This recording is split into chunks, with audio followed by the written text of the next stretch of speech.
Hi, I'm Weston. I love talking about the Astros, and I'm here to talk about game 161 of the regular season, where the Astros win 10-0 over the Philadelphia Phillies behind an incredible pitching performance by Justin Verlander. Boy, the Astros let the Phillies clinch last night, which was super nice of them, and then said, okay, you're in the playoffs, but we want to take out the frustration. If the Astros wanted solid reps going into the postseason, the entirety of the team got them tonight. Oh boy, it would be easier to go over who did poorly because there's very few. The entire team was fantastic. So the offense was a big part of it. 10 runs scored, 5-run first inning. Jeremy Pena, second batter of the game, 2-run home run, and it was 2-0 like that. Kyle Tucker would hit his 30th home run of the season also in the first inning, making it a 5-0 Houston lead. Also, back to Pena for a split second, 22 home runs, tying the franchise record for home runs by a rookie shortstop, which I had to say.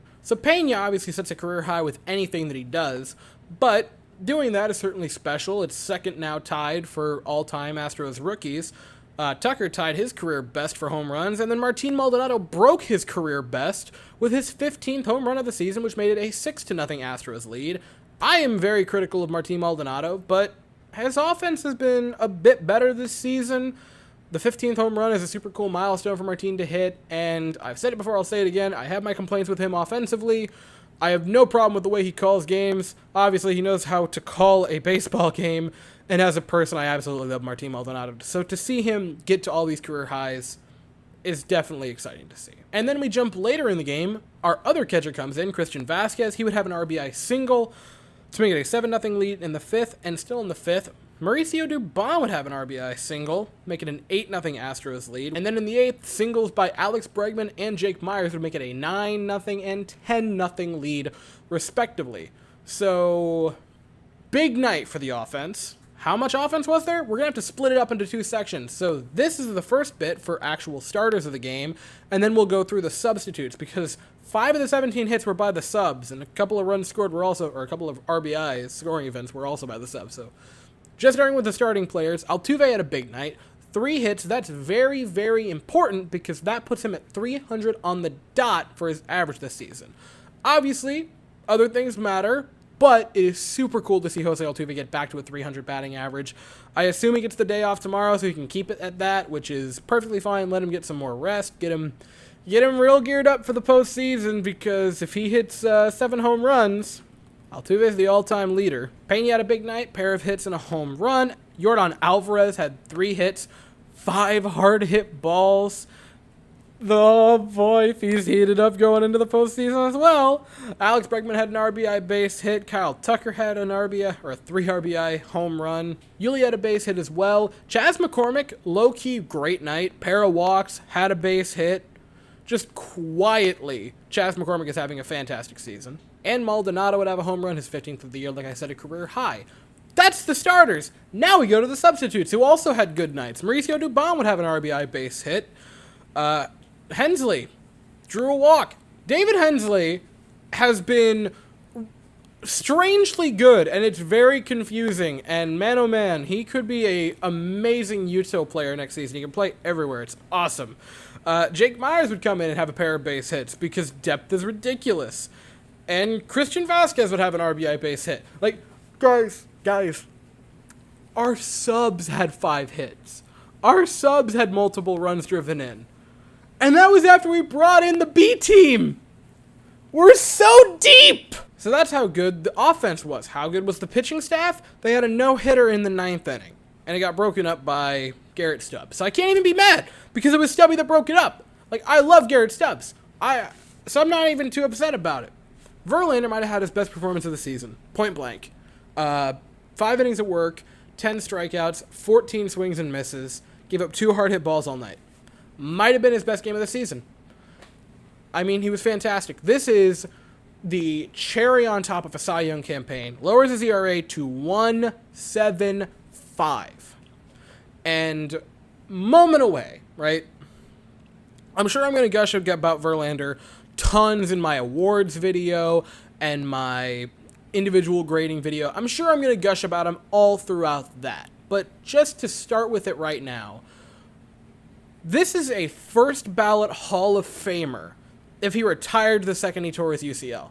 If he retires when he gets Tommy John surgery, he walks into the Hall of Fame uncontested on the first ballot.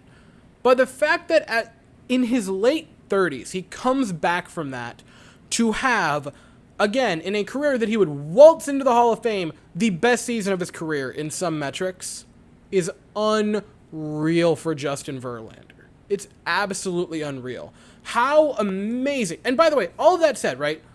That incredible comeback, how awesome of a season have we had that's like maybe in the top 5 of storylines for the season? This has been an amazing season for baseball because Verlander's insane comeback, it's a story, but new American League home run leader in Aaron Judge, who might also win the Triple Crown. You have Pujols, who gets his 700th home run, and in the return back to St. Louis has a career year for the past decade. Like, his season this year is comparable to his seasons in St. Louis in the first time around, and not the past decade where he's been mediocre at best. You have Miguel Cabrera, who gets his 3,000th hit. You have the Mariners breaking a 21-year drought to make it back to the playoffs. The Phillies, these same Phillies, who break a 10-year drought. Like, what an amazing season for baseball. That Verlander's ridiculous comeback to, it seems, to just win a Cy Young nearly uncontested is like the 5th story. So after Verlander was pulled, I can only assume that Dusty Baker said, "Hey, Phillies, you like Justin Verlander? Meet his son." Hunter Brown comes in and pitched great. 2 1/3 innings, picked up 3 strikeouts, didn't give up any hard contact, gave up 1 walk. He was amazing. Then you have Hector Neris come in, and 7 pitches for a pair of easy outs, only gave up a hard hit ball. Nothing too shabby for Hector Neris. Then Will Smith, no, thank you, comes in the 9th, gives up the base hit to Garrett Stubbs, but again, it's Garrett Stubbs, so I can't even be that upset, and would load the bases, but also got 3 strikeouts and 8 swings and misses in an inning of work, so good night. I'm going to say good night because I'm in a happy mood. It was a good night for Will Smith.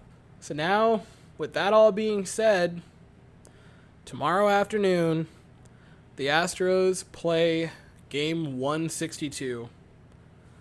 The final game of the year. We've done it again. We have done it again. After another lengthy season that feels like it'll never end, but simultaneously completely flies by. Game 162 tomorrow afternoon, 4:10 Eastern, 3:10 Central. We send Framber Valdez to the mound, and the Phillies send Bailey Faulkner to the mound for Game 162. That's weird to say aloud, but I'll be here afterwards to talk about it. That's all I would say for the evening, so thank you all so very much for watching. I hope you all have an absolutely fantastic day, and as always, go Astros.